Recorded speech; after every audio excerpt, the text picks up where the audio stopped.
қарап отырсам бірақ бокс 3 мастер былай жетеді, чтобы генерировать етуге. Ровно 15 күннен кейін мен $25,000 лекция алдым ғой.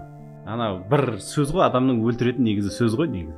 Бір қыз бала келді, бұрын еще біз бірге жұмыс істегенбіз. Сол кезде сол қыз келді де маған андай сұрақ қойды: Бақтияр, не өмір бойы осылай май-май болып жүресің? И сол удар болды да мен үшін. Сөйтіп маркетингке келсем, ана кісі деген андай ғой, ақша сұрайтындар көп екен. 98% компанияның проблемасы ол владельцдің проблемасы дейді.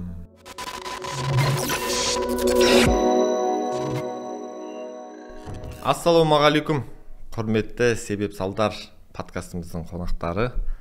Әлбетте бүгін де бізде өте бір қызық сұхбат болайын деп тұр. Қызық историялар, қызық нәрселер. Енді бізде әрине басты мақсат елге пайдалы болу. Сіздерге пайдалы болсақ, және мен өзім де осы ойыммен бөлісіп жатырмын. Бұл жерде бір әзірше ешқандай бір ақшалай интерес жоқ бұл подкасттың. Бұл тек қана елдерге пайдалы бір дүние шығарсақ, іштегі бір жан дүниемізбен бөліссек, өзіміздің қандай да бір тәжірибеміз болса, бағанағы айтқан атауы да, қандай да бір жетістігіміз болса соның себебі, қандай да бір сәтсіздігіміз болса соның салдары. Соның құрметіне себеп салдар деген атау бердік осы подкастқа. Қазір енді қолдан келгенше халыққа ұнап жатыр деген ойдамыз. Біз енді көрермендерден үнемі лайк басуын, комментарий жазуын, елдермен бөлісе жүруін сұраймыз. Өйткені просмотр маңызды. Адамдарға көбірек таралу үшін, көп адамдарға пайдалы болу үшін, көп түкірсе көл дейді ғой. Бүгін бізде қонақта Бақтияр мырза. Бәке, қош келдіңіз. Алла разы болсын, бәке. Өзіңізбен сұхбаттасып жатырық бағанадан. Өте қызық, көп нәрселермен бөлісіп жатсыз. Кешеде мына сұхбаттарыңызды нелерді көріп шықтым, біразын. Бір нәрсе көп жерде айтылып жүрген, енді бұны біз қазіргі тілде сторителлинг дейміз. От слесаря до бизнесмена. Слесарь Бақтиярға тоқтайықшы. Өйткені біз кешеде мынау таксистерге қатысты сұхбат болды, Алло такси. Сол жерде де қазіргі таңдағы қазақ қоғамындағы бір мойындалмай жатқан салалардың бірі. Бұл мен айтамын, бізде қазір екі сала бар. Бірі сетевиктер. Бұл уже 21-ші ғасырдың мамандығы болып кетті. Кез келген үйде отырған ана, немесе кез келгеннің үйінде бір сетевик бар айту.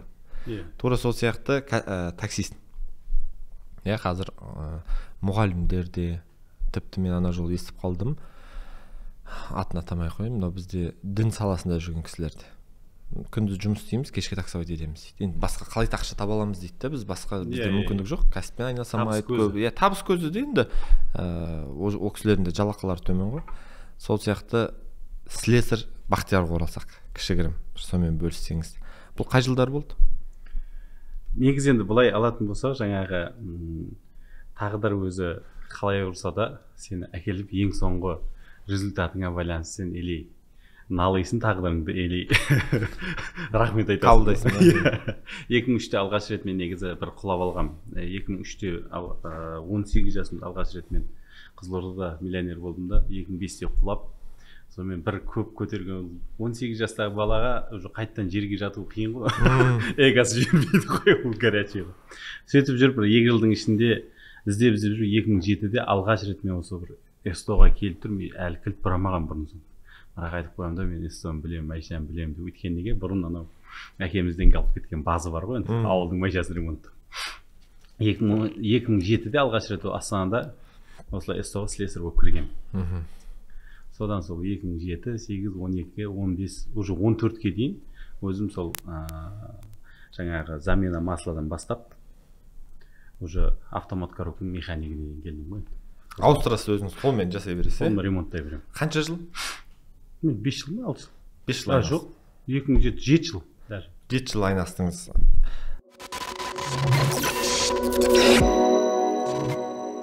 Себеп салдар бағдарламасының қонақтары көп жағдайда менің автор екенімді білмеуі де мүмкін. Өйткені мен көп жағдайда маған келген қонақтарды ашуға тырысамын. Білесіздер, мен тайырма мына 2 кітап, сату өнер және сату ұят емес кітаптардың авторымын. Жалпы осы сату саласының экспертімін. Дәл қазір осы ютубты көріп отырған жандарға сіздерге арналған арнайы ұсыныс бергім келеді. Мына кітапқа доставка төлеп, осы кітапты тегін алу мүмкіндігі бар. Ол үшін мына астында тұрған сілтемеге өтіп барлық ақпаратты білсеңіздер болады. Сәттілік.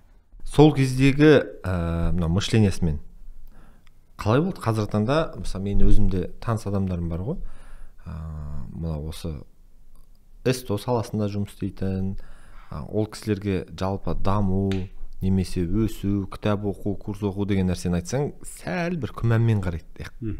Қойшы оны. Оған қазір уақыт құртқанша лучше барып бір машина жасай сап 40 мың теңге 30 мың теңгемен жасап алмайын ба дейді. Сізде қалай болды? Қалай сіз сол нәрседен шыға алдыңыз? Өйткені көптеген адам әлі де шыға алмай жүр ғой. Өткенде бір қарасам, даже бірде осы 2021-де менде осы сұрақ келген. Именно СТОда жүрген Бақтияр мен қазіргі Бақтияр қалай деген кезде, СТОда жүрген Бақтиярдың ол өзі шамалы ақшасы аздау шығар. Но бірақ ең бақытты күндері Бақтияр СТОда болған екен. Неге деген кезде біздер жаңағы қазір информационный век қой. Информацияға тойып алдық та қазір. Белшемізден батып жүрміз да қазір. Нең дұрыс, нең бұрыс екенін білмей қаламын. Сол кезде кейіннен қарап отырсам, орада мен просто өзімнің кілт бұрағаннан кайфовать еткен екенмін. Рахаттанғанмын да, кілт бұраған сайын кәдімгідей әр болтты өзім түсінгенмін да жүрекпен. Кейіннен не түрткі болды, қалай болды дейтін болсаң, алғашында ол түрткі болған былай, мысалға 3 ай 4 ай жұмыс істеген кезде мен шаршай бастаймын. Өзі бір жұмыс істеп келе жатасың, бір клиенттерің, бір капризный клиенттер пайда бола бастайды да. Түсінбеймін мен. Қай жерде бұл былай болып жатыр. Вроде өз бүкіл жұмысыңды істеп жатасың. Сол кезде кейіннен қарап отырсам, кей кезде мен қолымды бір сілтеп, уже мысалға Алматыға, Қызылорда, Алматыға, Астанаға мен майша мініп аламын да. Сол жақтарға барып бір апта демалатын. Демалғанда қалай? Келемде осы жақта бұзылмаса да әдейі майшамды бұзып, осы яқтың СТОсын қарайтын. Басқа қаладан идея ұрлайтын. Бір сөзбен айтқанда. Сонда мен уже кейіннен қарап отырсам, ол интуитивный дейді ғой, өзің білмейсің, бірақ ровно 3 айда мен уже басқа қалаға, развитияға барып отырған екенмін. Жаңа қазақта анандай сөз бар ғой, жаңа. Көп әке көрген оқ жонар, шеше көрген том пішер. Анарды айтпайды да. Әкенің артынан оққан, шешенің артынан оққан. Сол кезде менің бірінші өсірген негізі ол осы 3 ай сайын мен басқа қалаға обновление жасаған кезім екен. Өйткені қазір жаңа өзіңіз дұрыс айтасыз, мысалы, ол не то, что СТОда болады. Қазір басқа даже интеллигентный жерде отырған кісіге келіп сен там білім ал, ортаңды өзгерт, тренинг жаса дейді ғой, жынсың ба дейді ғой. Мысалға да, өйткені неге біздер, өзіңіз жаңа айтып кеттіңіз, сетевой деген бар, басқа деген бар, оның барлығына біз өзіміз не беріп тұтадық да, жаңағы қарсы не беріп тұтадық да.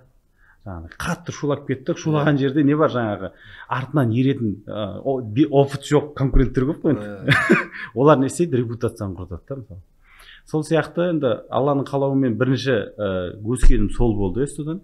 Екінші өскенім қалай болды, ол осылай СТОда жұмыс істеп жүрген кезде біз нарда енді май, шортикпен жұмыс істеп жүрсің ғой. Енді автомат коробкада ақша бар ол кезде. Сразу айтайын, өйткені неге? Иномарка енді келіп жатқан кез Қазақстанға. Енді автомат коробка бұзылса, легче адамдар даже былай болған, Жигулиге ауыстырып жүрген кісілер болғанда иномаркадан. Жасай алмайды. Жасай алмайды. Мен өзі еще параллельно машина алып сатумен айналыстым ғой. Мысалы келеді, менде бір болған Subaru деген машина бар. Ананың автоматы кетіп тұр, бітті. Боқтап жатыр баласын. Әкең мынаған алма деп айттым. Сонымен менде моторы кетіп тұрған Passat бар тұр. $1000 қалған.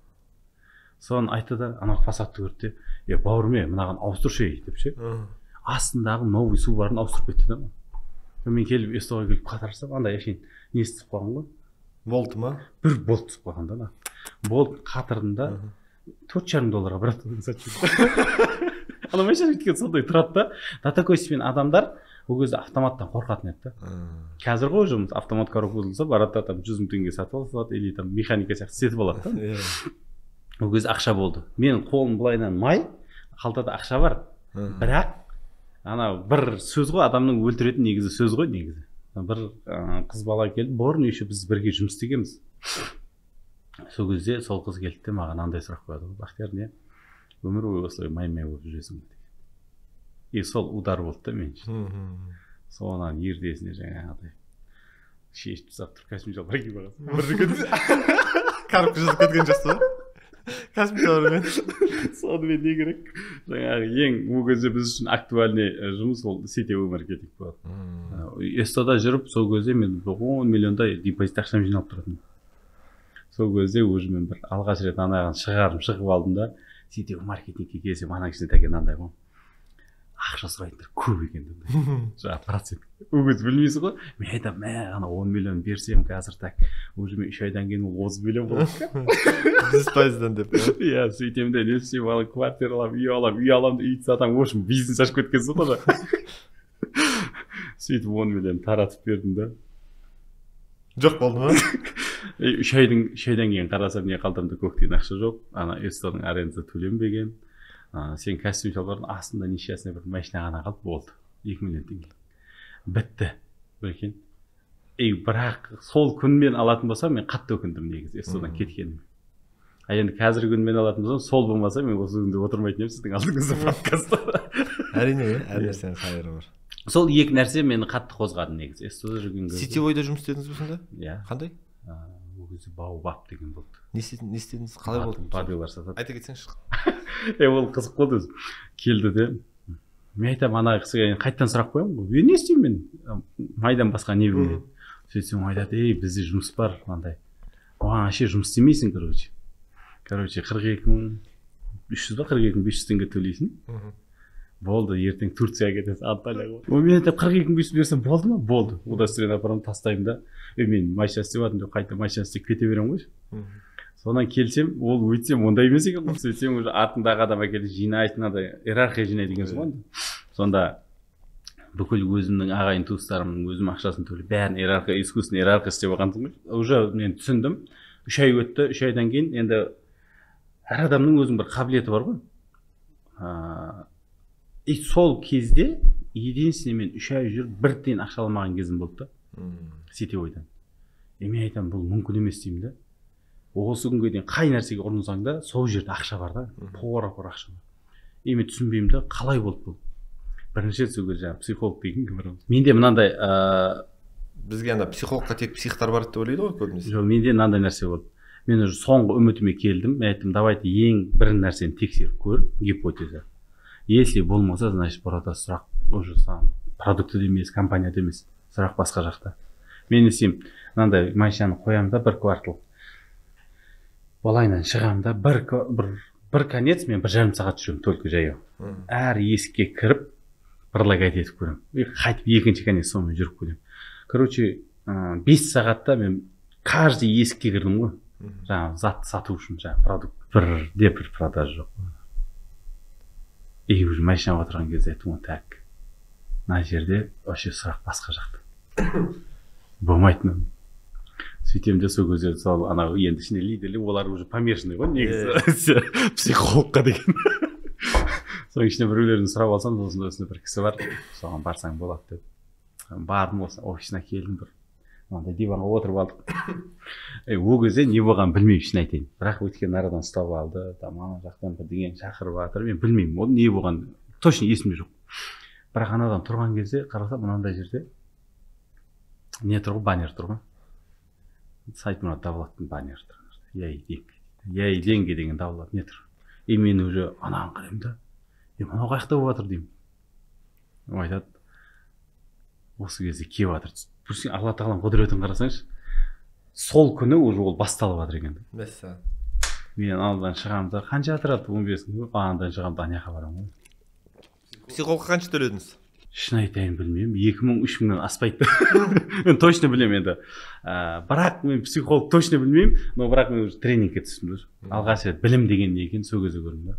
Өйсіп артынан кіріп келем, жаңағы Сайдмұрат Давлат айтып жатыр, миллион табамын, миллион жоқ, бірдеңе табамын.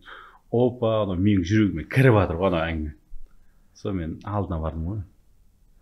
Айтамын, еще мынандай қылды, ол енді вводный тренингтің мақсаты үлкен мастер-класстарға сату ғой. Сонда айтады, осындай Ақтаудың бір кісі минус бірдеңемен кіріп, короче, мен еще ол кезде не болып кеткенмін ғой. Түнде бандитсің.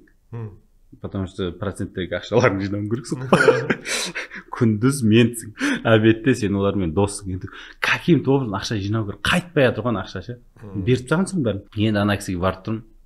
Ана кісі айтады да, осындай қарыздан шығардық, өйттік айтады. Бір Ақтаудың кісісін айтады, минус 60 миллионмен келіп, келген кезде 1 миллиард 200 миллионға шығарды дейді. Мә дедім, мынау маған барым керек. Не болса. алдына жетіп бардым, мен айттым, мен қалдым, көк тиын ақша жоқ, міне 15 мың теңгені төлеп алып, еще сетевой мынандай нәрсе бар, сумкаңде там пачка ақша ұстап жүр, чтобы екінші пачканы тартатын деген. Содан тұрамын да, менде ақша жоқ, міне мынау бар, 100 мың теңге бар, плюс 15 мың теңге мен сабағыңызға бердім, бітті. Көк тиын ақшам жоқ қалды. Айтады, предоплатың төле, өйткені ол кезде оның сабағы 1 миллион 200 мың ба сондай. Соны төле, сосын маған неге кір дейді ғой жаңа. Консультацияға кір дейді. Предоплатын төлеймін, ертесіне консультацияға барамын. Барған кезде мен тыңдап отырып айтады, Бақтияр дейді. Мен білмеймін дейді, может мен қателесетін шығармын, бірақ сенің жүрегің СТО-да жатқан сияқты дейді. Блин, ана арада енді удар мен үшін, үлкен удар сол болды. Сонымен шықтым, не істерімді білмеймін. Кәсім жолбарып жаңа не ғой енді? Ана жерде кіргің келіп тұр, СТО-ға барайын десең май боласың. Майша міндімді ауылға кетіп қалдым әрі қарай.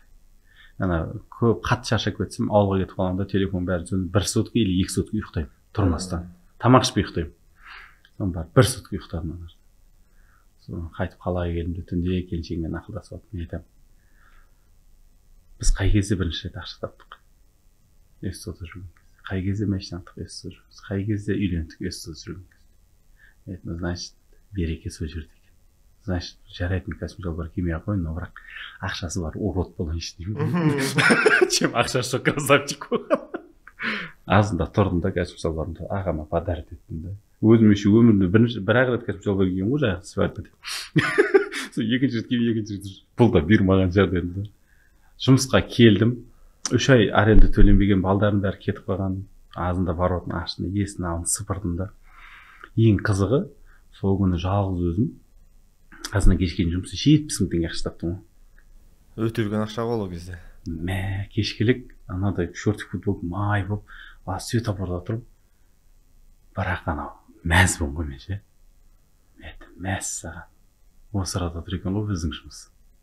Сөйтті қайтын СТО-ға оралдым ғой. Енді бірақ ана предоплат төлеп қойғам. Бір айдан кейін предоплатқа баруым керек, мастер-классқа 21 күнге кетуім керек. Мастер-классқа ма? Мастер-классқа Қырғызстанға кетуіміз керек. Қалдымда ақша жоқ, ана алға бір аптада 500 мың теңге ақша таптым, СТО-ның арендасын төлеп тастадым. Енді жүріп тұратын ақшам бар, бітті. Не істеймін, сөйтемін де астында ол кезде ешка деген мерседес болатын. Сол мерседесті неге қоямын? Объявление. Алматыдан звондайды балдар.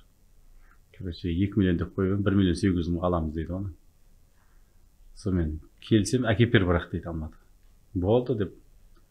Сонымен ананың 1 миллион 800 ғананы сатып, мақсатым 1 миллион сабаққа төлеп, 800 мың теңгесін несеп, енді керілгесін бірдеңе қылу ғой енді мақсат.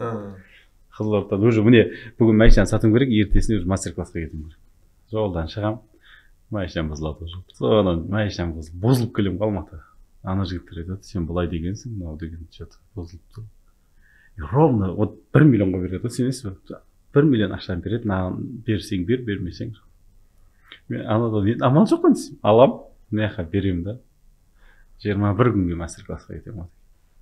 Ең қызығы, ол кезде точно мен андай сабақ оқитын бала емеспін.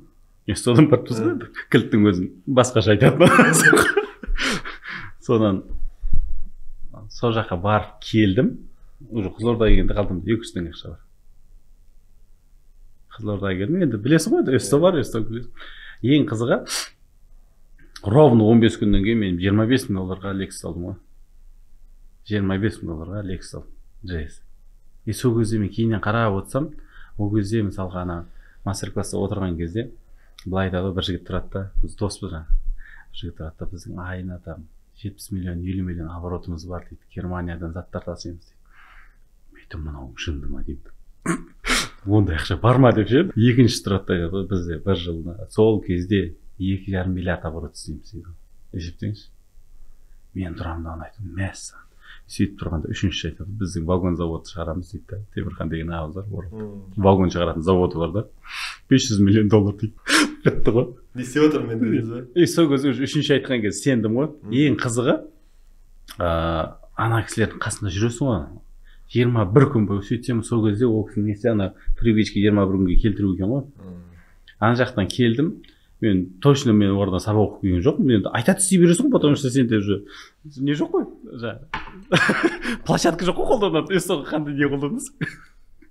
Келдім, жаңағыдай болды. Содан кейін кеттік қой, біз уже келгеннен кейін мен айттым, бір 2-3 айдан кейін уже мен кілт ұстамауым керекпін енді, потому что маған завис. Өйткені мендегі проблема қандай? СТОдан шығасың, не бар тұғын, воротын жапсаң, сен уже минусқа кетесің. Неге? Енді мына жақта жұмсайтын ақшаң бар, ана жақта істейтін ештеңе жоқ. Бәрі маған байланып тұратын да жұмыстың барлығы. Сөйттім да, уже не істедім? Жоқ, бұл болмайды дедім да. Келгеннен кейін айттым, короче, мен басқа жұмысқа ауысуым керек. Сөйттік те уже жұмыстың саласын бәрін ауыстырып бастадық қой біздер. Жұмыстың саласын ауыстырып бастаған кезде бір жұмыс көрдім, замена маслын көрдім, ананы көрдім, мынаны көрдім, сөйтіп жатқан кезде сол как раз мастер-класста бізде ана газбен айналысатын Базарбай деген кісі бар тұғын. Жаңа сабақтың тағы да бір плюсы нетворкинг болды да, яғни орташа. Сол кісі газбен айналысатын. Мен айттым, звондадым, аға, мен де газбен айналысқым келіп жатыр Қызылордада. Не істейміз деймін. Ой, келсе, інім үйретемін ғой дейді. Сабақта жүріп танысқан адамдар бар ғой, бауыр болып қалады, өзіңіз де білесіз ғой, былайынша кәдімгідей сапарда, сабақта жүріп танысқан кісілер. Ана үйретеді, сонымен газға өтеміз, содан кетеді біздің жұмыстар, Аллаға шүкір. Қанша жасадыңыздар алғашқы газдан? 2014-тің аяғы, 2015-те бастадық қой, грубо говоря, 2015-те біз полноценный газға өтіп кеттік. Жылда қанша табыс таптыңыз? Енді ол кезде бірінші, мен мысалы 2015-те бірінші жылдары айына там 15 миллион сондай табатынбыз. 15-20 миллион. Оборот. Оборот. Маржа қандай? Ол кезде бірге бір еді ғой бізде маржа. Ең қызығы бізде 2016-да басталды ғой. Біз ол кезде не уже сауда бар, неміз бар, қалтамыз ақша бар, асымыз уже S-класс бар деген сияқты. 570 салып алғансың. Сонан 400 сөз алдым. Сонан не істедік? 2016-да біз ойладық. Короче, 2015-те күшті бір возможность болды ғой. 2015-те доллар көтеріліп кетті ғой. Доллар қатты кетті ғой. 150-ден бе, 170-те бе, 400-ге бірақ кетті ғой. Сол кезде біздер оған дейін газ қоятын кезде былай істейтінбіз. Мысалға, қала болып келсеміз да бір бағаны қойып қоямыз. Сонымен отыратынбыз. 140 мың теңге дейміз да, бір мысалы 4 цилиндрім 140 мың теңге. Мен мастер-класс, екінші мастер, жаңағы ең қызығы, 1 миллион төледік қой біз. Ол 3 жылға подарка беріп жүрді, 2 жылды подарка беріп жүрді бізге еще. Мен 2 жыл барып келдім уже мастер-классқа. 2 жыл самал түсінесің уже. Уже опыт бар ғой. Сонан келген кезде уже доллар көтеріліп кеткен ғой. Сол кезде не пайда болды? Елдер шулап отыр екен. Бәріміз жиналдық қалада газовиктер. Сонан тұрады айтады, біз көтереміз дейді газдың бағасын. Мен айтамын, газ деген өзі немен ассоциируется етеді деймін да? Эконом дейді. Мен айтамын, хорошо, сен өзің елдерге ақшаңды эконом деп де айтып жатсың деймін да. Енді келесің де өзің оны қанайсың. Оған разница жоқ қой деймін да. Газға өткенде. Давай басқа жолын ойластырайық десем, ана қатып алған жоқ, бізде басқа жол жоқ. Сонда мен сабақтың мен сол кезде несін түсінгенім, мен естен мәйтім жігіттер онда өз жолдарын табыңыздар, мен өз жолымды қалайын. Сөйтті де олар не істеді, 20 СТО бойы саған қарсы тұрамыз деді қалада. Мен айтам, хорошо, проблем жоқ. Сөйтем де не істеп, ішке келем, келгенімде мен айтам, бүкіл закупты көтерем. Әкеш қарайық, вообще товардың бәрін қарайық. Сөйтіп қарасам, бір функция жасайтын компьютер дейміз ғой, машина компьютері, пластмассы, алюминий компьютер бар екен да. Бірақ екі бөлек баға ғой. Мынау алюминий компьютер 70 мың теңге тұрады, пластмассовый компьютер 25 мың теңге тұрады. Так, мастер шақырып аламын. Мына екеуінің айырмашылығы не? Сөйтсем айтады, мынаған су кірсе істемей қалады дейді. Мынау ше десем, просто любой жерде тұрса істеймін. Мен айтамын, мынаны су кірмейтін жерге қойсақ істей беремін десем, отказанады. Сөйттім де бүкіл аналогтың бәрін қарадым да, тоже самый товардың аналогын бәрін ақтардым да. Есептікке қараған кезде бізде бұрынғы маржаны ұстап қалатын болса, үстіндегі қалатын бірге бір нәрсеміз. Біз наоборот 125 мыңға түсіріп жібердік қой 140 мың теңгенің нәрсесі. Аналар 170-ге көтерді. Кетті ғой біздің компания. Алда қарай шығып алып шығындап. Рингтан уже мен деп тұрған гигант 3 компанияны шығарып салдық. Сөйттік те не істедім? Сол бірінші скачок сол болды. Енді когда скачок болған кездегі қызық, сенің өзіңе сенімді болмасың, галстуктағы боласың қош қайтып. Сөйттім де мен не істедім, дәл осылай болады екен дедім де 18 СТОны 4-5 қаланы ашып салдым. 18 СТО? Иә. Газбен айналысасыз. Газбен айналысамын. Сонан тұрып біз уже ашып тастадық. Красавчиксің. И счет 16-шы жылы еще мен 2 заправка ашып тастағанмын. Бір бензин заправка ашып тастағанмын. Фура, Газель, логистик компания ашып тастағансың. Әулиемін дейсіз ғой кезде. Бизнестің гуру. Өсіп кеткенсің. Ауылдан жаңа егін екіп тастағансың, мал алып тастағансың. Короче, ауылда бірінші адамсың ғой. Сонан не керек? 2016-да уже қарасам, уже мен артқа кетіп қалыппын ғой, 60 миллионға. Ана уже товардың ақшасы кіріп кетті. 18 қала, қанша қаладан? 18 өсті, 5 қаладан аштық. 5 қаладан 18 өсті. Минус кетті ме? Минусқа кетіп қалдық. Өйткені неге? Қызылордада бір точка қалған бәрін асыраған ғой. Сосын тұрдық та уже 16-да уже ойландық. Так. Уже 17-нің басы уже. Минус 60 миллион. Минус 60. Не үшін минус болды? Қалай ойлайсыз қазір? Сол кезде өзімізге сенімділік болды. Бірінші жаңа Құдайдың орнын алып алдық. Екіншісі ол жерде именно не болғаны астыңғы фундаментін дұрыстаған жоқпыз, тек продажын ұрдық қой біз. Продаж стратегияны қойып алдық та кете бердік. Астын дұрыстаған жоқпыз да. Еще біз есептесеңіз бір эстода 70-80 адам жинап алғанбыз ғой. Қарасаңызшы, бір эстоға сен ол содержаниясының өзі былай жоқ. 70-80 адам. Бізде 2020 жылы осы нәрсе болды, менде де есімде бар. Мен бүйтіп ойлайтын, мен миллиардтық компания жасау үшін менде миллиард адам болу керек қол астында. О, как раз соның темасына кіреміз қазір. 70-80-100 адамға дейін барғанда, қазір қараймын, ол негізі енді ол білместіктен ғой. Бізде өсе берсең, оборот өсе береді. Жоқ, білікті адамдар қойсаң, бір адам 10 адамға татуы мүмкін деген. Қазір вот соның темасы басталады. Біз негізі Алла тағала көп намек тастайды ғой негізі бізге. Айтады, ей, наран тұршыла деп. Біз пока жерге жатпай жатсынбейміз ғой. Битпен құлап. Битпен құлап. Жерді сүймейінше түсінбейміз де біз оны. Сонда 2017-де уже январда отырмын. Уже мен айтамын, так, не істейміз? Может, саланы ауыстырамыз. Бірден осы бірден саланы ауыстырамыз. Проблема уже бизнесте уже. Сонда отырамын да айтамын, Бақтияр деймін да, өз-өзіме сұрақ қоямын да. Негізі енді білмеймін, көп жағдайда аналитикпін. Айтамын, давай, хорошо деймін, қазір аласың да, екіншісі неге өт. Продуктовый магазин, разница жоқ, бір бизнеске өтіп кет.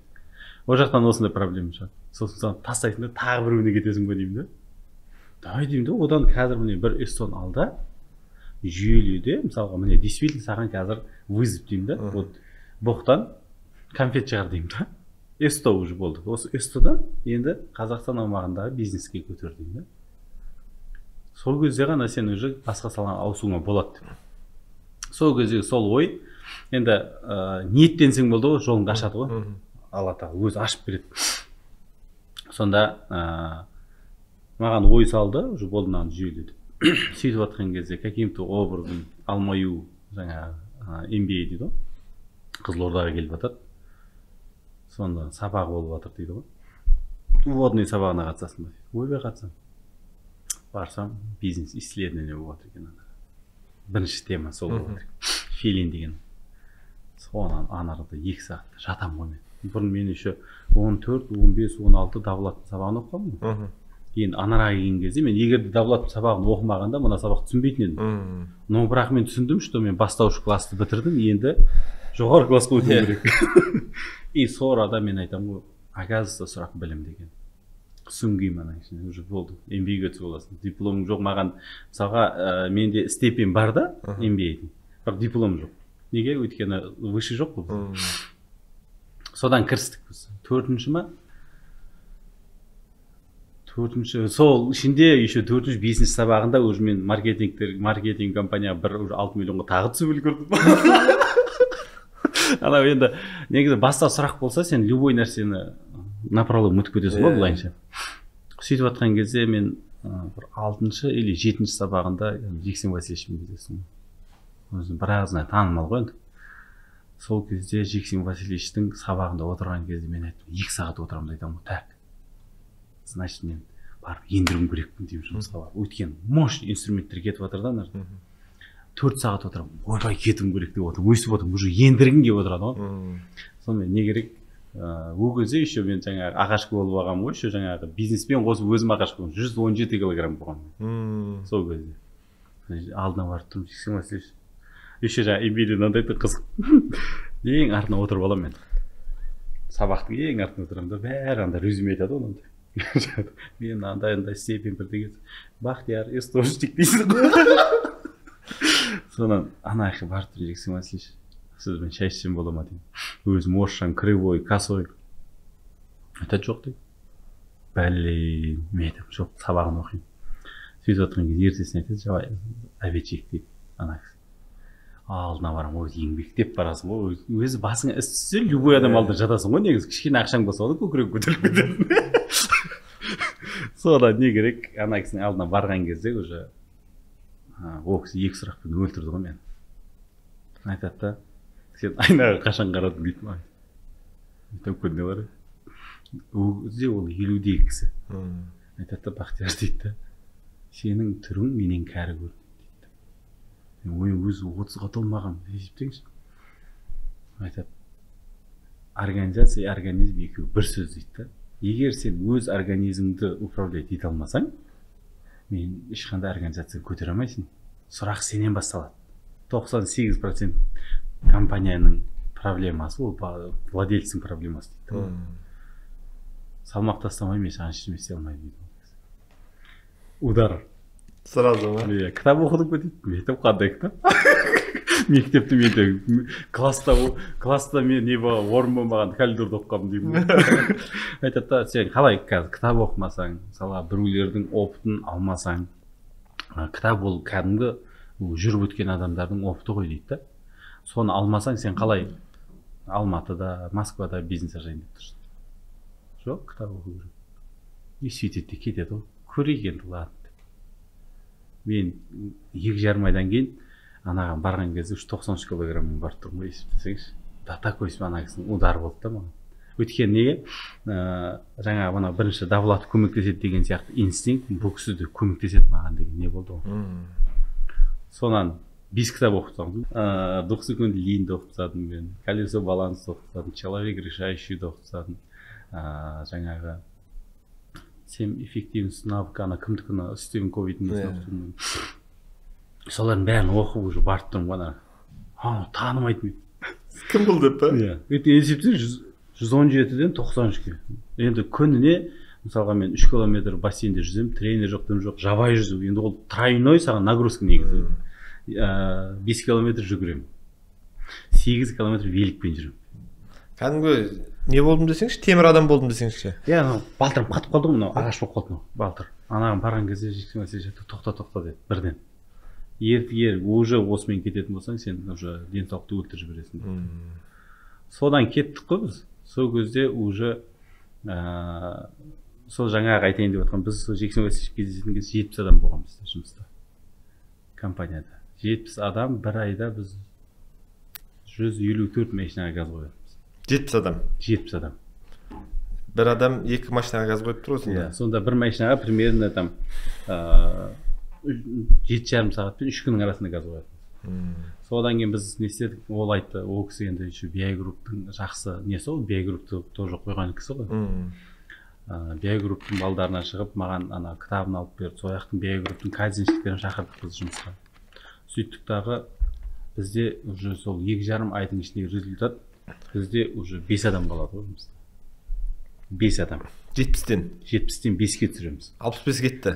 65 кетті. Бірақ бір айда біз 187 машина газ қоямыз. 5 адаммен. 5 адаммен. Қызық жер. 65 адам қалай жұмыстан шығардыңыз? 65 емес, 5 адам жұмыстан шығару қиын ғой негізі. Вот, осы жерде мынандай нәрсе болды да. Бізде ана 5 минутка дейміз, жаңа бағана айтып отырмын, бірінші командамен жұмыс жасау болады да бізде. 5 минутканың ішінде қазып келген кезде кімнің артынан ұстамасам да кәдімгі арттарында боқ жатыр да. Бізде мен сол кезде есімде компанияда оборот 12 миллион болған. Мен 1 миллион теңгесін алыппын, туда-суда жүріп тұрмын. 1 миллион теңге зарплат төленген. Енді 10 миллион болу керек. Жоқ па? Неде складта 3 миллион теңген, 2,5 миллион теңген зат жатыр, ортада 7,5 миллион ақша жоқ. Мысалға. Біз 12 миллионнан 6 миллион былай өмір сүруім керек. Содан басталады ғой, 5 минуткада әркім өзінің шындық несін өзін ақтаймын деп былайынан алып келген жаңағы бизнес исследование былай айтады да негізі. Если ты хочешь найти любой проблему или любой секрет дейді да, 80% тұрған открытый информацияның бәрін әкелді свайт ет дейді да бір-біріне. Сол 20% не шығады дейді. Секретің шығып кетеді дейді да. Питимендікінің несі осы жерде да, біз ана Жексен бізге питимендікін үйретті. Питимендікіде біз соның бәрін шығарған кезде бүкіл информацияны далаға шығардық қой біз. Сол кезде бүкіл былық шықты ғой. До такой степени жаңағы менен алады, мен конкуренттерім байыған ғой, жарты бағасын сатады менің заттар. Ұрлық қой іште. Кәдімгідей. Сонымен уже бір апта ма, бір жарым апта мен уже питимендік жасап, мен түсінемін уже. Мен каждыйын ұстасам да қазір. Былық шығып жатыр. Былық шығып жатыр ана. Мен тұрамын да бәрін кешкілік жинаймын жұмыстан кейін. Айтамын жігіттер деймін да, мен қазір 5 жылдан кейін, 10 жылдан кейін мен сендермен аға іні болып, негізі дос болып қалғым келеді. Мақсатым сол. Но бірақ қазір мен уже бір апта сендермен уже ішіне сіңгу жұмыс істеп көрдім. Мен түсініп тұрмын, что мына жерден мен ертең каждыйыңның артынан не іздеймін. Былық шығайын деп тұрмын. Может, каждыйыңнан емес. Может, но факт в том, что мен қазір сендерді копать еткім келіп тұр. Мен болғым келмейді, мен бандит болғым келмейді. Мен адам болып қалғым келеді. Давай былай қылайық. Бүгіннен бастап полный бәрін болсын. Үйлі 9 адам бір күнде жарамын. Артында мен Шырай деген қарындасым бар, артында тұр. Шок. Сосын тұрамын да, келмей қалған тағы да 5-6 адамды айтамын, ертесіне олар да келмей қалсын. Полный тазартамын ол компания. И ертесіне 5 майша жазылып тұр. Ана Шырай шырылдап жатыр кәдімгі. Не істейміз деп? Ертең 5 майша, мен айтамын, ничего страшного. Мен қазір бастаймын, кірем. Өзі мен источникпін ғой енді. Жарайды, 3 күнге мен кәсібімді шешемін. Бірақ уже кетеді. Сөйтінде бір күнде әшейін кешкілік просто өлтеттім бәрін. Даже мен ешқайсысының артынан даже ревизия алған жоқпын. Кім қандай инструмент кеткен білмеймін. Үстінде формуларына да алған жоқпын. Өйткені неге оны қазатын болсам, менде таңдау тұр да қазір, либо алдыға жылжуым керек, либо мен артты қайттан қазуым керек та. Бүкіл нәрсені. И сосын бітті да уже. Сонан ертесіне обедке дейін қайттан өзім қолым тұрып, 2 машинаны газ қойып беремін. Обедтен кейін уже сол қаладағы мықты мастерлерді аламын. И уже 5 мастерді кіргіземін. Ең қызығы 5 мастер кірген кезде біздер бір айда 187 машина қойдық, газ қойдық. Сол кезде мен жақсы жұмыс істедік біз ол кезде. Қалай? Жаңағы кайдзенде мынандай не бар да, крестик на полу дейді, или гемба дейді, или наблюдение дейді. Сонда мен осылай отырамын, қолымда ручка, парақ. Айтады ғой қазір мысалға, әр бизнесменнің қолында 2 инструмент болу керек. Калькулятор и секундомер. Сонда мен не істеймін, отырамын да айтамын, компания қай кезде ақша табады, и компания қай кезде ақша жоғалтады. Парақты 2-ге бөліп қойған бұл ойдан. Сонда отырмын, мысалға Саня келеді, компания қай кезде ақша табады? Капоттың астына кілт бұраған кезде біздің компания ақша генерирует етеді. Капоттан бұл отвлекать ете ма? Не істейді? Компания ақша тоқтайды, жоғалады. Отырамын, Саня 10-да машина кіргізеді, 10 минут жұмыс істейді, 10-нан 10 кеткенде шығады таңдардан шығып кетеді далаға. Жазып қоямын. 10-нан 10 кеткен Саня шығып кетті. Ол 10-нан 40 кеткенде келеді. 30 минут ақша тоқтады. Машина компания ақша тоқтап тұр 30 минут. Саня бері келді. Мен ұрсып атқан жоқпын. Не істедім? Туалетте болдым. Өйтіп жарты сағат. Айтады, 1-2 темекі шектім, пока анамен кездесім, ол жарты сағат өтіп, өзі таңғалып тұрды ғой. Жарты сағат өтіп кеткен ба деп. И бізде мына Қызылордада не бар, екі жақта енді өзің білесіз, жаңағы ұстанып қалған нелер бар ғой, қағидалар бар. Туалет анау жердің бір жерінде тұру керек. Сөйттім де айттым, жоқ. Рас бұл туалет уже менің компаниямды мешайып берді. Ол 1 сания ғана. Қанша адам бар өсіп туалетке барады. Туалет жақындату керек деп па? Сен запрет қоя алмайсың ғой. Мен істедім, Эстода мына жерде жұмыс істеп жатырмын, 3 метр жерден алдым, туалет қойып бердім аналарға. VIP туалет. Қалай барсаң солай бар. Күнде 10 рет бармаған десек. Уже точно жарты сағат отырмайды өйткені неге анарда артынан адам күтіп тұрады ғой. Екінші не істеймін, Вовка шығып кетеді жұмыстан. Неден, ангардан. То же самое 25 минут жол. Қаяқтасың? Курилкада. Бізде анау газ деген опасно ғой. Сол үшін не істеп қойғанбыз, техника безопасность деп, сыртында ана забордың сыртына қойып қойғанбыз ғой. И оның ішіне еще біз клиенттермен қосып қойғанбыз да нені. Сөйтем де қарап отырсам біз газдың сұйықтығын құймайды екенбіз да, біз газдың қорабын саламыз. сөйттім, бұл жерде апасының ештеңе жоқ, заправка де апасының. Сөйттім де айттым, міне майшаң жанында темекі шексің болады, ана баяғыда болады ғой, өйстіп жатыр. Источниктар бар дейді. Көзін қысып ұрады ғой. Мен айттым, дәл сөйтіп темекі шеге бер деймін. Пожарный келсе өзім жауап беремін. Но енді крайний случай біреу келіп тексеріп қойсаң, туалеттің жанына көріңкі қойып қой, sonra да шеге бер деймін да. Но факт в том, что мен саған запрет жоқ. Екінші инструмент кетті ма? Үшіншісін есептеп қарасам, бір жігіт біздер, біз бұрын там аптасына 70 мың, 80 мыңға кілт алатынбыз да, бұрайтын инструменттер. Қарасам бір жігіт 15 минут кілт іздеп жүрген. Не істеп жүрсің? 10 кілт іздеп жүр. Айтам, аптасына біз сонша кілт аламыз, қаяқта? Жоқ дейді. Сөйтсем, бірінші сұраған адамда да, мен неғып бермейсің анаған десем, мен анаған берсем өзім жоғалтып аламын дейді. Бірсе, вот бір инструмент әшейін 15 минут іздеп жүр. Мен тұрдым да, не істедім? Қолдарына Зетадан бардым да, аптечка алдым да, қолдарына міне. Каждыйында? Каждыйында айттым. Міне, мына кілт базарда, мынау 300 теңге тұрады. Мен любой момент келіп тексеремін. Если жоғалатын болса, мен аламын да іштен кілт әкеліп қойып қоямын, бірақ сен 3000 теңге ұстаймын. Сонымен каждыйына бір аптечка бердім. Үшіншісі кетті ма? Сөйтіп есептеп қарасам, бір мастер төртінші бізде. Бір мастер бір күнде бізде 13 километр әшейін жүреді екен. Есептеңізші, цех пен складтың ортасында. Мына бір майшан газ салу үшін бізде 70-80 не бар ғой? Жаңағы деталь қойылады ғой? 78 рет барып келді екен. 13 километр, есептеңізші. 13 километрін білмеймін, 10 мың шаг жүремін мен күнде. 10 мың шаг жүру үшін 1,5 сағат уақыт керек. Вот, есептеңіз. Енді 13 километрға примерно 2,5 сағат уақыт кетеді. 3 сағат. 3 сағат кетеді. Есептеңіз. Мен айттым, нифига себе. Мелочь та бұлар, қарап отырсаң бір қатты бір ештеме өзгеріп жатқан жоқ, но бірақ мелочь та жатыр да. Сөйтіп келдім де айттым, короче, менеджерге айттым, короче, міне майшан кіре ма? Сен артынан келесің, арба беріп, арбамен келесің, накладноймен бүкіл затын алып алады, бір-ақ рет. Қол қояды астына, мен қабылдап алдым деп. Болды, тапсырасын. Сөйттім де мен уже осы нәрсені устранить еттім ба?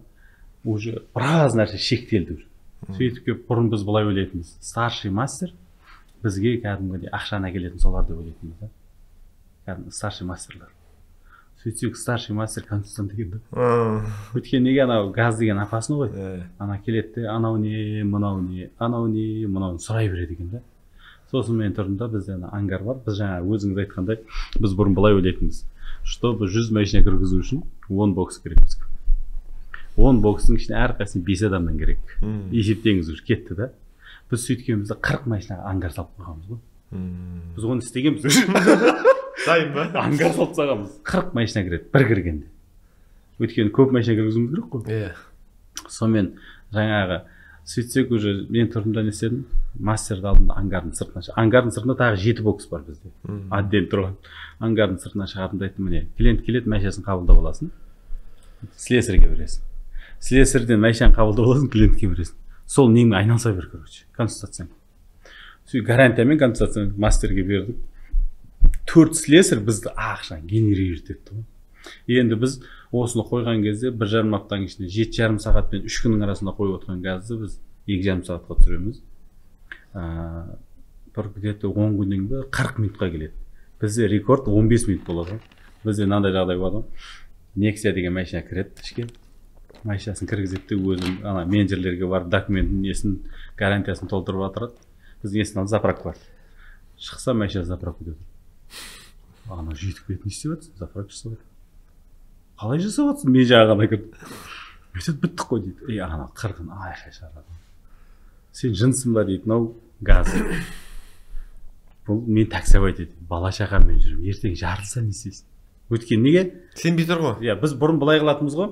Бұл ойлағанбыз, мынау уже 40 минутқа түстік қой, біз ойлайтынбыз. Так, енді бұны рекламамен ұрамыз. Скорость, качество, цена.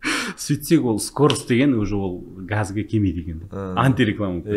Бізде мысалы негізі клиенттің өзінің несі бар. Өз машинаң өзің экспертсің деген не беріп қойған стандарт. Любой машинасын өзі тексереді. Ол клиент келіп тексеріп алады да, мастерден сол қол қойып алады да, чтобы претензия болмашы. Сөйтіп ішке кіргізеді, кіргізгеннен кейін тексеріп ең соңында ой қараша бор 15 минутта мен $300 ақшамды шешіп алдыңдар деп сөйтіп не істейді. содан кейін біз оны афишировать етпейтін болдық. Обедке дейін машинаны жинап аламыз, ангар үлкен ғой, сосын кешке береміз ғой машинаның бәрін. Сөйтіп кейіннен қарап отырсақ, біз мына осы инструментті қойғаннан кейін қарасақ, бізге бір-ақ бокс керек екен да. Сөндіре салыпсың, ана авиа болсын, бір-ақ бокс керек екен да бізге. Қарап отырсаң, бір-ақ бокс 3 мастер былай жетеді, чтобы генерировать етуге ше. И осы жерден біз уже кеттік ма. Красавчик. Осы арадан ұрдық біз енді негізі. Қай жыл бұл? 2017-18. 17-18. Қанша оборот? Біз бір айда уже біз ол кезде 12-13 миллион болып тұрған оборотты бір точкам 75 миллионға дейін кетеді. 5 адам. 5 есеге өстің бе? Иә, 5 есеге көтеріп жібердік. Табысты өстейсіз ғой. Ұрдық ол кезде уже все. Бақтияр красавчик, короче. И уже басқа қаладан шақыра бастады. Кейін обучениеге келдіңіз. Соған дейін келдім. Жоқ, өзіңіз. Оқып жүрсіз ғой өзіңіз. Консалтинг. Жоқ, менде былай болды.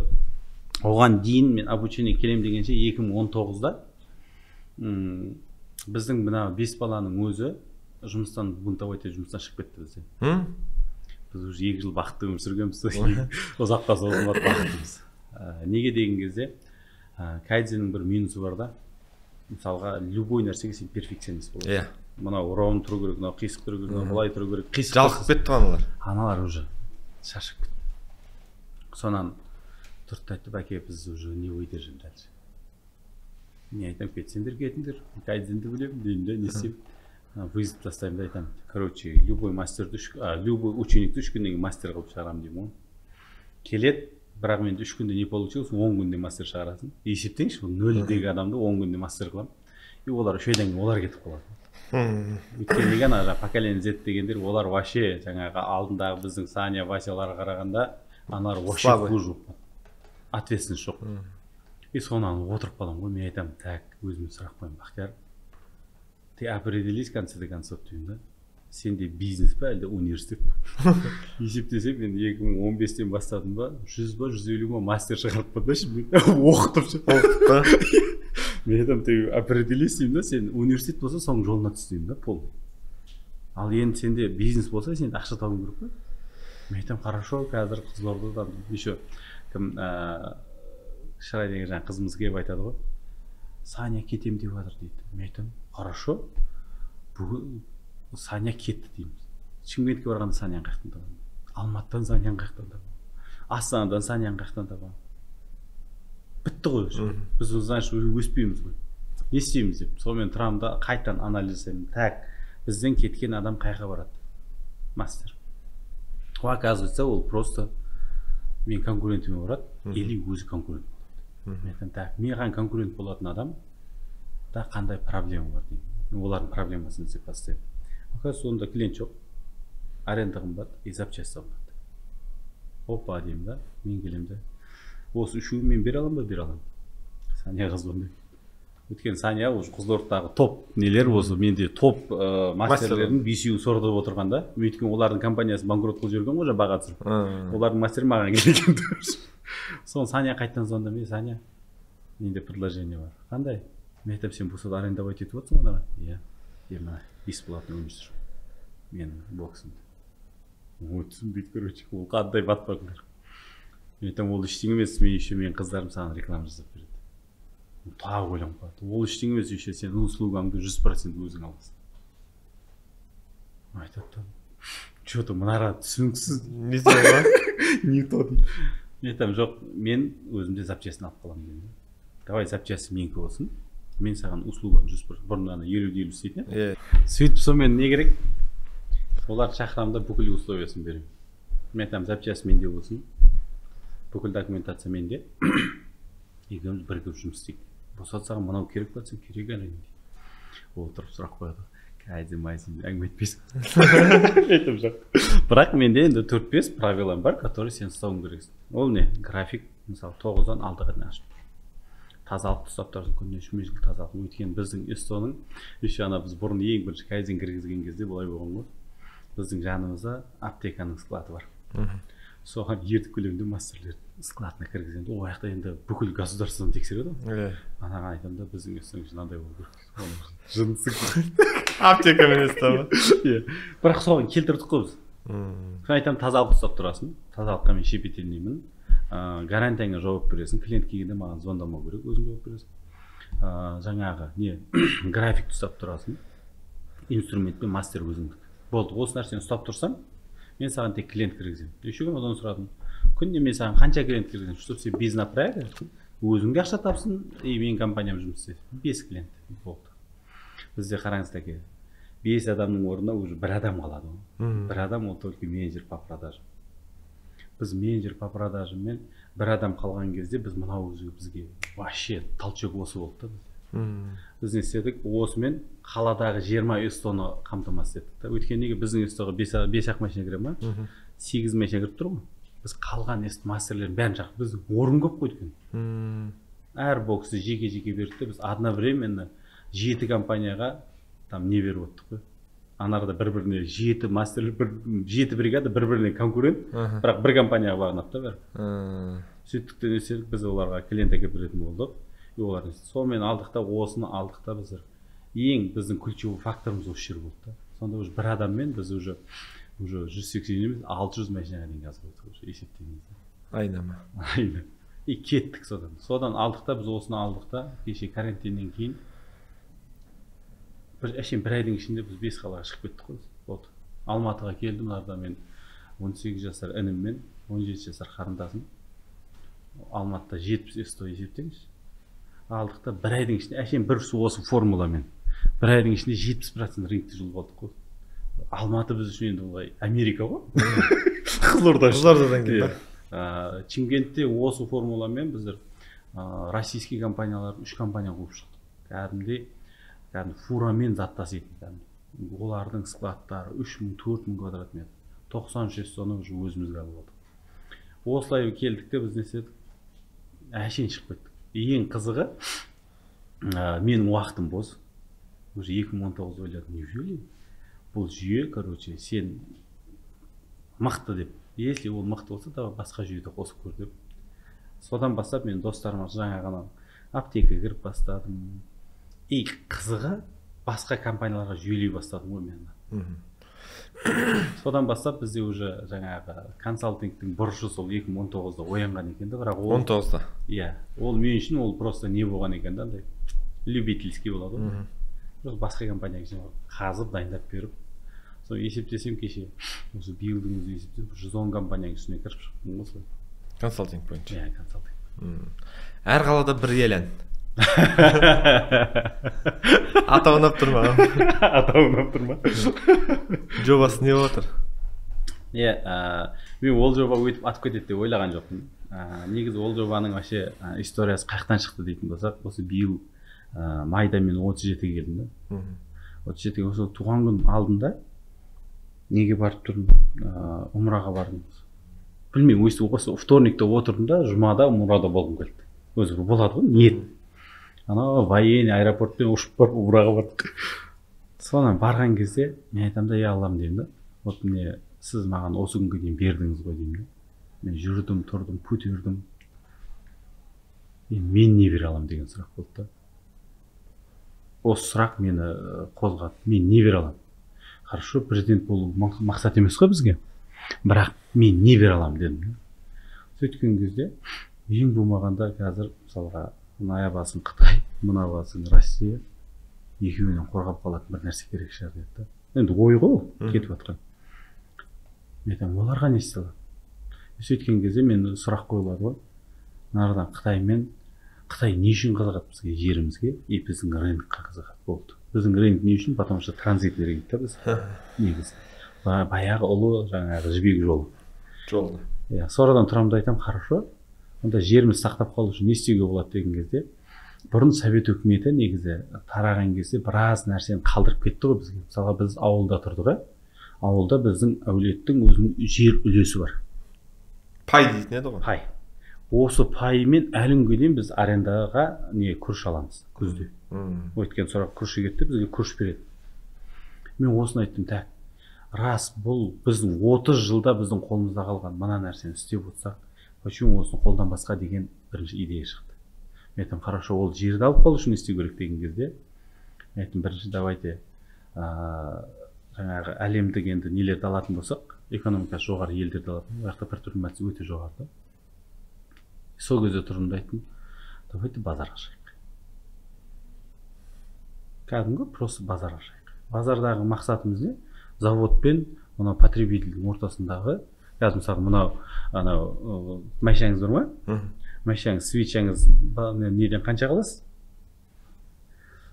Мен білмеймін. 3,5 теңге тұрады. Свеча дейді ғой. 3,5 теңге базарда тұрады. Оның өзіндік құны 135 теңге да. Салоннан вообще қымбат алатын шығармыз? Иә, салоннан 7.000 аласыз, мысалға да. Жарайды, 1000 теңге болсын, но бірақ 7 есе қымбат та. Неге? Өйткені ол қымбаттатайын деп қымбаттатып жатқан жоқ. Просто ортада бір товардың заводтан шығып потребительге келем дегенше 6-8 посредник бар да ортада. Әрқайсысы логистиканы төлей ме? Төлейді. Өзің маржасын қоса ма? Қосады. Расходын қоса ма? Қосады. Соответственно, бұл товардың құны көтеріліп кетеді да. Мен давайте заводтан қазір нені әкелейік та мынаған қояйық. Болды, мен ой салдым, болды. Ниеттендім, базар қоям, базардың астынан сол базарды сатып алу. Сатып алғаннан кейін ол жерді сатып алу, жерді мен сатып алмаймын. Ішіндегі мыңдаған адам жұмыс істейтін. Солардың үлесімен сатып аламыз. Баяғы ауылдың пайы сияқты. Сөйтеміз де 1%-ін Сингапурға, 1%-ін там Қытайға берейік, 1%-ін Японияға берейік. Процентін. Енді маған Қытай кеп там мына жерді мен или там ағалар кеп мына жерді мен алам дейтін болса, менікі емес бұл жер. Японияға бар. Өйткені Японияда мынандай заң бар да, мысалы Япониядан кеп бір компанияңыздың 1% сата алсаңыз, любой бір неге япондыққа. Олар на уровне государства сенің бизнесіңді қорқытады. Сондай нәрселер бар да. Сол нәрсе маған просто почему-то ойыма келді, ниеттендім, болды. Әрі қарай жұмысымды істеп жүрмін. Сөйтіп жатқан кезде консалтинг қой. Консалтингде мен кеше алдында бір видео салғам. 3 компанияны масштабқа шығарып берем деп экспериментке маған компанияға келіңдер. Сөйтіп жатқан кезде Қуан деген жігіт келді. Өзі бір сол алғашқы 8-ке кіреді екен Яляның ішінде. Несімен, объем бойынша. Оған предлагать еттім. Короче, давайте Ялянды әр қаладан ашып берейік. Болды. Өйткені есептеп қарасам, онда бір бутик бар сататын. 10 склад тұр да арада. Мен айтамын, наоборот істейік. Бір склад болсын сенде. Бірақ 10 сататын базарың болсын. Болды аға деді, сонымен істедік, солай басталып кетті. Енді ниеттендік, солай басталды. Просто бұл мақсатымыз, мысалға бұрын мынандай еді ғой, тәке. Совет өкіметінің кезінде бізді былай айтатын, ол коммерсант. Коммерсант дегенге бір үлкен баға беретін еді. Қазір базардағы адамдар кімдер? Ең бешер адамдар. Неге? Өйткені ең қымбат зат алады, товарын өтсем. Немесе кредитке кіріп кеткен, немесе поставщикке қарсы болған. Мен соның барлығын ойладым да, мысалға самолет бар ғой. Самолет әлем бойынша ең бірінші шыққан кезде 90% авария опасный болып есептелген екен да. Ал қазір 98%-ке безопасный болып есептеледі. Самолет 98% безопасный. Хотя ол деген астында жол жоқ, дымы жоқ. Біздің машинадан намного безопаснее да. Сол кезде мен айттым да, так, в чем секрет деген кезде олар бүкіл әлем бойынша единый правила істеп қойыпты да. Единый правила. Бүкіл әлем бойынша сіз мысалға бұрын былай болған ғой оларда. Стажы бар адам, стажы жоқ адам деп бөлетін болған. А қазір сіз бүгін уже университет бітірдіңіз, сіз уже самолетке отырсаңыз, сіз спокойно отырып кете бересіз. Неге? Өйткені олардың стандарттары. Сізде 25 жыл, 30 жыл стаж болса да, бірақ бір стандартқа бағынасыз. 14 па, 15 па стандарты бар екен. Сол кезде қарап тұрдым да, так, базардың адамдары неге құлдырап кетті деген кезде, олар кәсаққа кіріп кетті. Неге кәсаққа кіріп кетті деген кезде, оның астында жүйе жоқ. Баяғы біздің компания. Мен айтамын, давайте астындағы жүйені мен қолға алайын. Олар сол жұмысты істей берсін. Астындағы жүйесін қолға алайын, затын әкеп берейін, финансын ұстап берейін, ісіне жүйелеп берейін. Әрі қарай ол жұмысын істей берсін. Почему базардың несін қайтан баяғы ұлы жібек жолының ізімен қайтан неге көтермеске? Караван дейді, түйелердің несімен. Ұлы жібек жолы. Сонымен сөйтіп ұлы жібек жолы ізімен дедік те, біз Ялян деп атқан жоқ, енді мұра деп қойдық, атадан мұраға біздің балдарымызға мұра болып қалса деп. Енді ниет 1000 жылдық проекті былайынша. Қанша қаладан ашу жоспары бар? Бүкіл қала. Бүкіл қалалар. Бүкіл район. Базар. Базар. Жобаның құны? Қазір только біз өзіміздің ресурспен кіріп жатырмыз. Уже кеше біз 6 точканы қостық. 400 миллиондай немен. Бірақ ары қарай уже партнерствомен кірген кезде уже есептеледі. Жобаның құнын білмейміз. Қанша қаладан ашылды? 3 қала. 3 қаладан 3 базар ашылды, 6 базар. 6 базар ашылды. Қай қалалар? Шымкент, Түркістан, Қызылорда. Шымкент, Түркістан, Қызылорда. Қанша салынды қазір бүгінгі таңда? Где-то 400 миллиондай сатып. 1 миллион доллардай. Уже салынып тұр. Қашан ашамыз деп отырсыздар? Осы жұмада алдымызда. Жұмада? 14 ма? Қай район? Қай жерде? Адрестерін айта кетсеңіз. Так, Самал базарында анау Мусаға қарама-қарсы, Муса ресторанының жағында екен, анау Муса базар бар екен. Соның қарама-қарсы, сосын содан шамалы жоғары бір көше жоғары түсті, сол екеуі бір көшеде тұр. Түркістанда базардың жанында анау Эврика технодомның дәл түбінде кірдік. Одан бөлек мынау трассаның бойында строительный не бар өзі, көше бар. Соның жанына кірдік. Дорба деген ресторанның қасынан кірдік. Қызылордада жаңа базардан, сосын екінші микрорайон. Бұл жақта негізгі клиенттер не алады бұл жерден? Бұл жерде бар ғой, хит товардан бастап бытовой бүкіл нәрсе ғой, үйге керек жарақтың бәрін алады. Сол жерден, арзан бағада. Арзан болғанда Алматыдағы Яляннан қанша қымбат или немесе бағасы? Наоборот, Алматыдағы Ялянның бағасы дәл сораға барады. Сонда конкуренция бере аласыздар, Бермейді, барлық қой солай. Даже біз мысалға мынау Пиндодо жаңағы нелер бар ғой, сайттар. Солардың ішінен бағаны салыстырып келіп көрсетсе болады. Мынандай баға, мынандай. Өйткені біздің мақсатымыз мынау заводтан мынау қаланың ортасына дейін бір немен кіру. Конечно, ол логистиканың бәрінің бір расходың. Но бірақ біз объемдамыз да. Мақсатымыз сол. Енді білмеймін, біраз жаңағы ниетке қарай ұрып жатырмыз. Өзім ойлаған жоқпын. Өйткені не болды бұл жерде? Просто алдымда мен шығарып жібердім болды. Ялянды сіздің қалдаңызға кіргізейік деп. Қазір TikTokта там 200 ба просмотрға кетіп қалған. 1000 ба уже заявка біздің қаладан ашты. И сол кезде түсіндік те, что ол қазір енді уже осылай біз оның ішінде бүкіл адам жұмыс істей алады да. Біздің даже мынандай нәрсе болады. Егер де біздің елімізде производство болса, производствоға не керек? Продажа керек қой. Біз оған уже орын береміз. Біздің правиламен жұмыс істейді. Біз оларға грубо говоря дистрибьютор бола аламыз деген сөз. То есть уже қазір кешеде біраз адам енді неге Қытайдың затын сатасың, өзіміздің өнімдерді шығармайсың ба деп айтады. Я түсінемін. Хочется. Мысалға даже элементарно магазинде пакет бар ғой, майчик пакет. Майчик пакетті нарадан әкеп заводты қойған 5 есеге қымбатырақ шығады, чем Қытайдан. Өйткені Қытай уже бізді әлем бойынша енді кеше 2020-да әлем бойынша 28% бүкіл товар Қытайдан шығатын. Әлем бойынша есептеңізші, 8 миллиард адамға 28% ол только Қытайдан шығады товар. Біз олармен қазір производствоны бодать етеміз деген ол өтірік әңгіме. И уже ворота ашық бізде. Қазір Қытайлар кірді, даже біз мынандай жағдай болады, мысалға отбасылар анау жері бар ғой, мысалы келіп олар жерін ала алмайды ғой. Даже отбасынан ажырасып, анаған некеге тұрып жерді алып жатса жатыр да. Уже кеттік та, біз уже бітті. Қазір мысалға нарада патриотты ұрып жатыр ғой. Бірақ жаңа біз ана ақшаның алдында любой адам постой кісімеріне тұрады да.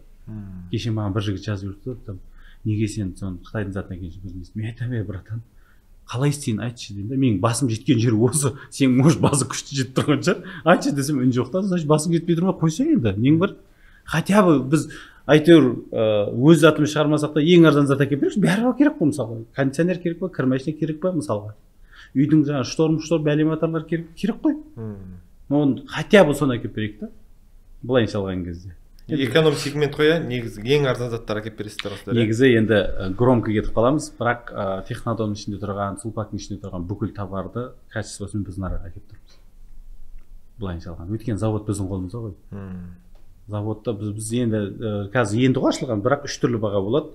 Жаңа ең арзан эконом сегменті бар, премиум бар, VIP сегменті. Үшеуіне де, бірақ ол ортада посерединка, только бәрі заводтан кірді. Бізде ана Даучер деген жігіттен сұхбат алғам, танисыз ба? Қазақстанда өнім шығарады, осы жаңа техникалардың бәрін Қасым деген жігіт. Ешті бір таныстырып қойын, көресіздер.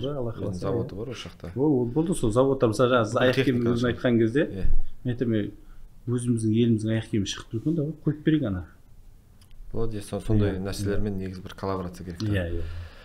Танымалдылық қашан келді? Мен байқаймын, Рилста бір қатты атып кеттіңіз ше? Иә, 1,5 миллионға дейін просмотр етіп қалды ғой. Қай жылы? Былтыр. Бір жылдай болды ғой, Мен өзі 2 аптада шықтым бұл жарыққа. Сол бір жетістіктің сырымен бөлісіп көріңізші енді. Бұл көп адамдардың негізі арманы ғой, барлығы шыққызы. Мен тіпті өзім осы уақытқа дейін продюсер болған. Иә. Соңғы 3 ай болды әлеуметтік желімді қолға алып жатқаныма. Рилстарым тұрақты сала бастадым, контентіме мән бере бастадым. Қазір шүкір, жақсы, уже мен бұл нәрсе маған бол болған білесіз бе қай кезде? Мен бірінші сигнал болған, мен кітап шығарған кезде, мен кітабымды алыңдар, мен кітап шығардым десем, ешкім алмайды. жоқ, бір 50 адам жазады да, мен бір 1000 адам жазады деп ойлағам. Так, тоқта дедім, мен елдерді миллион подписчик әкеп беріп жатырмын, фан база жасап беріп жатырмын, 100 000 адамға курс сатып жатырмын да, бірақ өзімнің фанатский базамды қалыптастырмаған екенмін. Екінші нәрсе, YouTube каналымды ашып, өзіме қиып рилс салып бастап едім, 1000-2000 просмотр. Маған кәдімгідей маған вызов болды, мен қолға алам дедім да, уже. Қазір 10 000, 20 000, 50 000 просмотрға дейін әртүрлі тақырыптарды. Бұл жағдайға әкелген екі нәрсе мені. Біз 2021-де үлкен сынақ болды. Біздер как раз 2021-де газ көтеріліп кетті, бензинмен бірдей. Компаниямыз артқа кетті. Сосын тұрдында мен запчасть саласына кірдік та, біз IT саласына кіріп кеткенбіз. 6,5 миллион автовладельцке кәдімгі 1 сағатта доставкамен 10 секундта там запчасть алу несін істегенбіз формуласы. Сол кезде біз 8 ай еңбегімізді көрсетіп, 462 автосервиске кіргізіп, бір тиын бір заявка да алынбаған кезде мен уже құладым да. Жаңа өзіңіз айтқан сияқты, менің продуктым мықты. То же самое жаңа Яляның темасын істегенбіз. Міне нарда дистрибьютор бар, автовладелец бар. Ортадағы адамның бәріне сен просто майшаңды келесінде, суретін, нөмірін суретке түсіресің, автоматом саған бүкіл нәрсе 10 секундта сен уже Каспийден ақша төлеп атасың да негізі. Сондай формула істегенбіз. Негізі мысалы интернет магазиндерде мысалы 5,5 сағат, жарты сағат пен 5,5 сағат тегі запчасть іздеу. Анан біз осындай автоматизировать етіп әкеп, идеальный продукт шығарған кезде бір тиын ақша таппай 180 миллионға құлаған 2021-де. Сол кезде мен түсінбедім да, қай жерде мен промахнул болса деп. Кейіннен былтыр біз Европаны арладық, Өркен мырзамен тур жасағанбыз Европа бойынша. Сол кезде мен Сваровскийдің заводына келемін. Сваровский заводына келген кезде өстіп алдынан тұр, несіне пілдің азын суақыт тұрды. Мен анарда тұрамды айтамын, Бақтияр деймін да. Манау компания стеклоны алтынның бағасымен шығарып қана қоймай, бүкіл әлем бойынша бренд деймін да. Бұрынғы ауыл есіме түскенде, бір бутылканы біз 3 теңгеден жинап 3 теңгеден 1,5 теңге сатады екен. Мен айтамын да, бір бутылканы примерно калькуляция салсаңыз 3 миллионға сатады екен да, Сваровский. В чем секрет дегенде олар бізде технология деп қойды. Құдай білсін ол қандай технология. Но факт, бүкіл әлемде тұр да оның стеклосы. Личный бренд. Тұрдым да айттым, жұрттар көшедегі мусорды алтын деп сатып жатыр. Сен қолыңда бүкіл алтын бар, бірақ сен оны даже сата алмай жатсың, бұл жерде что-то не то дедім. Сол кезде менде шешім шықты, значит, просто жеке нені көтеруім керек. Сөйтіп келгеннен кейін, менде бұрын Инстаграмдан Ахват қай кезде болатын, Инсайт ат Бақтияра деп мен 3 күн сайын неге салып тұратым сториске. Сол кезде мен шамал Ахват болатындым. 500-700-ге көтердім, просмотр 1000 емес. 700-500 деген. Ол біз үшін ол праздник. Рекорд. Иә, рекорд. Сосын келемді, сөйтіп уже сол қайттан соны қолға аламын деп жатқан кезде маған жігіттер звондайды, Алматтар. Аға, осыны біз рилспен айналысамыз. Келсеңіз, біз сізге жазып берейік. Сосын біз оны салайық. Мен айтам, жоқ, сендер жазып бермеңдер. Сендер сорада маған сұрақ қойыңдар, мен сорада жауап берейін, сол сатсайын. Ойымда ештеңе жоқ. Бар болған кішкене Ахват көтеріп. Сөйтемде видеолар кетеді ғой. Бүкіл өмірі айтылып бастайды. Сөйтсем оны интуитивный кеше кино тілмен алатын болсақ, история әкеп бір тұлға шығарған екен ғой. Сонан бір күні жаңа бірінші кезде 2000 просмотр болады, 5000 просмотр болады. Уже 8000 просмотр болған достарымыз айтты, сен кетіп жатсың ғой деп. Уже артынан уже 1 миллион, 1,5 миллион болып кетті, уже қызық емес екен ғой. Осы 10 мыңнан әрі қарай қызық болмай қалады екен. 10 мыңға дейін ба негізі? Алғашқы 10 мыңға дейін екен ғой. Сөйтіп білмеймін, Алланың қалауымен халық өзі қабылдады ғой. Кеше Әлбектің де несен қарап отырсақ, сосын TikTok жақсы қабылдады. Сонымен атым шығып кетті. Инстаграмда қанша подписчик бар? 27 мың ғой деймін. TikTokта? 25 мың. 25 мың. Ең көп қанша просмотр? 1,5 миллион. 1,5 миллион просмотр. TikTok'та бір 800 ма 900. Қазір қанша охват? 500-700 қанша есеге өсті? Мен бір күндік просмотр 20 мыңға дейін барады. В среднем 5 мың 7 мың ұстап тұрады. Білмеймін, ол жақсы жаман екен, уже қазір білмеймін. 500-700 қарағанда енді жақсы. X40. Оның қасында әділай қайда жақсы ғой. Бірақ қызығы. Бұрын менде продукты болды, атым жоқ болды, мен құладым. Қазір продукты жоқ, атым бар. Мен шығып кеттім, мысалы кеше мен әшейін алдым да, әлі Ялян біз тек осылай қол алыстық болды. Мен келдім де осы видео түсіре салдым. Ялян сіздің қалаңызда болды. Қазір осы кезде күнде звондайды, маған уже телефонға дамыл жоқ. Андай не? Қай жерінде адресын айтып жіберіңізші деп ше. Негізі әлеуметтік желінің күші мықты, иә? Мойындайсыз ба? Көп адамдар осыны мойындамайды. Мен бірақ сіздің жаңа айтып жатқан Ялян әр қалада деген продуктыңызға сәл кішкене, енді бұл қарсы нәрсе емес, жалпы менің басты ойым онлайн дамыту. Базардағы кәсіпкерлер жаңа айтып жатсыз, қиналып қалды, шығынға кіріп кетті, арендасын төлей алмай жатыр, неге кіріп кетті деген адамдардағы бірінші нәрсе, бұл кісілер дамымай қалды. Өкінішке сол 90-шы жылдары базар бізде основной трафик еді ғой. Қазір нарық көбейіп кетті, мегалар салынып кетті, анау салынды, мынау салынды, бұл конкуренцияға шыдамай қалды. Енді менің осы алла қаласа, осы жақын күндері бұл сұхбат шыққан кезде ол продукты да нарыққа шығып кетеді. Онлайн кәсіпкерлерді сатып үйретсем. Мен де бай болған адамдарды қалаймын да онлайн үйренсе екен. Өзім де айттым ғой жаңа. Шетелде де Дубайда тұрып көрдім бір ай. Сол кезде де ойландым, қалай мен осы ақша таба аламын? Мен бір ғана нәрсе, мен әлеуметтік желім даму керек. Инстаграм арқылы. Екінші нәрсе, мен онлайн сата алуым керек адамдарға. Не нәрсе болсын? Осы нәрсе деп, осын қазір сату өнері, онлайн сату өнері деген бір жоба аштым да. Ана Netflix'in культура Netflix деген кітап бар. Сол өзінің историясында жазған қалай бір жылдың ішінде әлем бойынша номер 1 болды кинопрокатта. Сонда олардың бірден бір инструменті қандай? Олар мысалы ғана бір жылдық отпуск дейміз ғой. Отпуск күні алады да 4-ке бөліп тастайды. Квартал сайын. Сөйтеді, квартал сайын оның қолына жетектейді де не істейді? Шетелге апарады. Шетелге апарады да сол жерде не істейді? 3 күн демалады, қалған 4 күн осындай компаниялар изучать етеді. Менің қазіргі бір нәрсені түсіндім да теке. Мысалы бағана өзіңіз ең бірінші сұрақты қойдыңыз маған. Қалай басқа СТО-дағы балдарға келіп айтсам деп айтады. Сіз қалай одан ол Ритуниyaдан шығып кеттіңіз деген кезде мен просто басқа қалаға шықтым, көзімді ашылды да. Жаңа қазақта сөз бар ғой, әке көрген оқ жонар деген, шеше көрген тон пішер деген бар да. Біздер қазір қалай айтсақ та адамдарды оқытуға заставлять ете алмаймыз. Но бірақ нәрсені істей аламыз, көзін ашамыз да. Бізде мынандай программа, бізбен жұмыс істейтін партнерлер ғой, мысалы міне уже басы басталды ма? Ровно 3 айда біз олар қолынан жетектейміз да. Міндетті түрде шетелге апарамыз. Мына басын Турция, мына басын Өзбекстан, мына басын Қытай, мына басын Америка. Мен уже кеше Балиға бір апарып келдім балдарды. Ертең бір айдан кейін Қытайға апарып келемін. Ол жердегі мақсат не? Олар ана көзбен көрген кезде мынады, мысалға сіз жаңа Европада келатқанда Азирене келді ғой. Менің мысалы Европада Сваровскийдің алдында жеке бренд Азирене келді. Оған не миллион адам айтты ғой. Мысалға мен жеке брендті дамыту үшін теге айына 1,5 миллион ақша төлеп отырып, күнде жаңағыдай отыратын, ананы істе, мынаны істе. Айтқан нәрсенің бәрін істейсің. Қанша SMM жалдадым. Но атқан жоқ қой. Неге? Өйткені менің науым дайын болған жоқ та. Менің науым қай кезде дайын болды? Науым ашылған кезде. Көз ашылған кезде. Көз ашылу ол только шетел. Рилстің атуына. Иә. Бірінші фактор. Иә. Не әсер етті? Сіздің мышлениеңіздің өсуі ме? Иә. Қалай ойлайсыз? Көзім ашылу. Көздің ашылу. Тағы? Екіншісі сосын анау 180 миллион. Минус 180 миллион ба? Минус 180 миллион. Түрткі болды, иә? Сол сияқты ол жаңа айтып отқаным,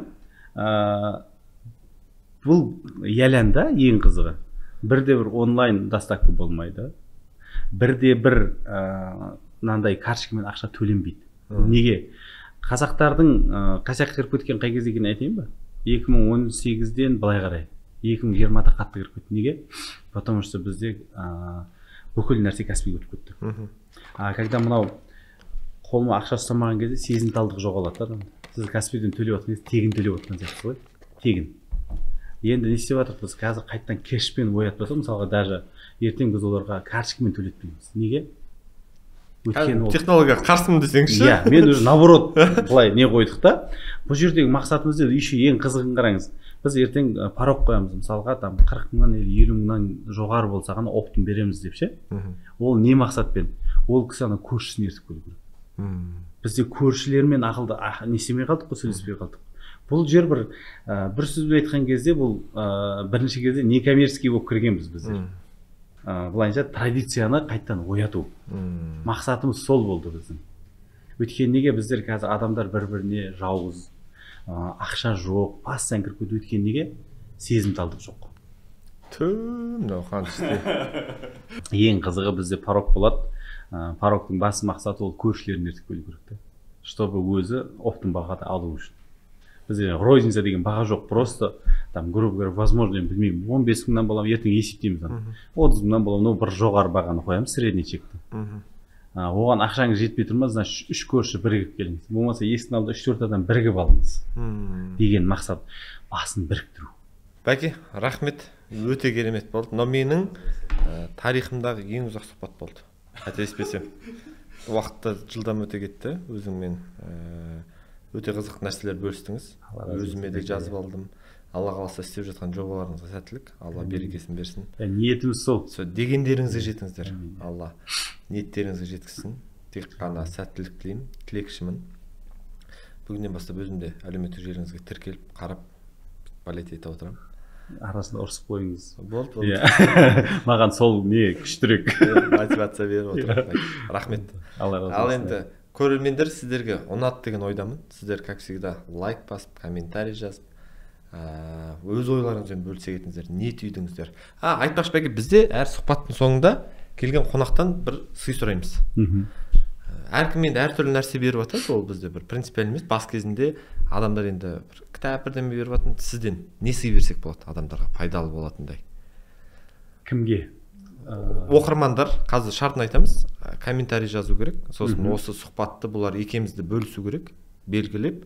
Солардың арасынан Динара ханым таңдайды. Мысалы, алдын айтқан даучер компаниясында 3 түрлі техника берді.